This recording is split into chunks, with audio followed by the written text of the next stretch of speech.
अस्सलाम वालेकुम।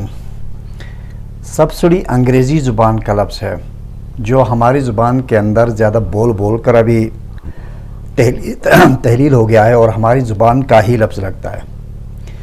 किसी मखसूस एरिया के लोगों को किसी ख़ास वजह की बुनियाद पर मिलने वाली इमदाद या मुआवज़े को सब्सिडी कहते हैं। गिलगित बल्तिस्तान अपनी आइनी, जुग्राफियाई और सियासी हकीकत के एतबार से या हैसियत के एतबार से सब्सिडी लेने का हकदार इलाका है। दुनिया में कहीं भी गिलगित बल्तिस्तान जैसी हैसियत का हामिल इलाका हो तो उस पर कंट्रोल करने वाली अथॉरिटी दर्जन भर या उससे ज़्यादा अशियाए ज़रूरियाए रोज़मर्रा पर सब्सिडी फराहम करने का ज़िम्मेदार होती है और इसके दौर हाजिर में मिसालें भी मौजूद हैं। इसी ज़ुमरे में हुकूमत पाकिस्तान गिलगित बल्तिस्तान की आवाम को गंदम पर सब्सिडी देती है, यानी कि सादा अल्फाज में सस्ती गंदम फराहम करती है।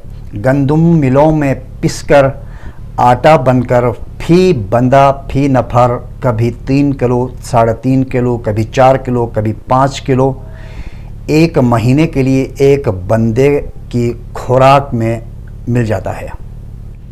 5 किलो आटे को एक बंदे के पीछे जो 5 किलो आटा आता है उसको महीने के 30 दिनों में तकसीम किया तो एक दिन के लिए 166.66 ग्राम आटा मिलता है और फिर उसको एक दिन की 3 वक्त की रोटी पर तकसीम किया तो 55.55 ग्राम आटा मिलता है एक बंदे को। तो 55.55 ग्राम आटे की मैंने एक रोटी बनाकर देखी कि वो कितनी बनती है। तो ये रोटी बन गई 24 घंटे के लिए, ये रोटी बन गई।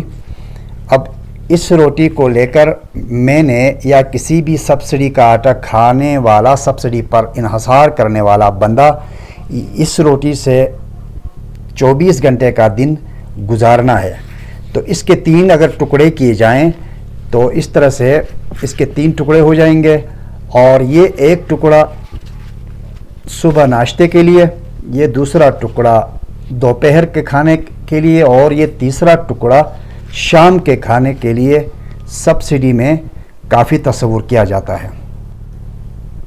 और इसी सब्सिडी की बहाली के लिए, यानी कि एक टाइम में ये रोटी खाने के लिए पिछले साल ठठरती सर्दी में हमारे गिलगित बल्तिस्तान लोगों ने लॉन्ग मार्च की थी गिलगित की जानिब। गिलगित में एक लंबा धरना दिया था और अपना एहतजाज, भरपूर एहतजाज रिकॉर्ड करा करके इसी सब्सिडी को बहाल कराया था।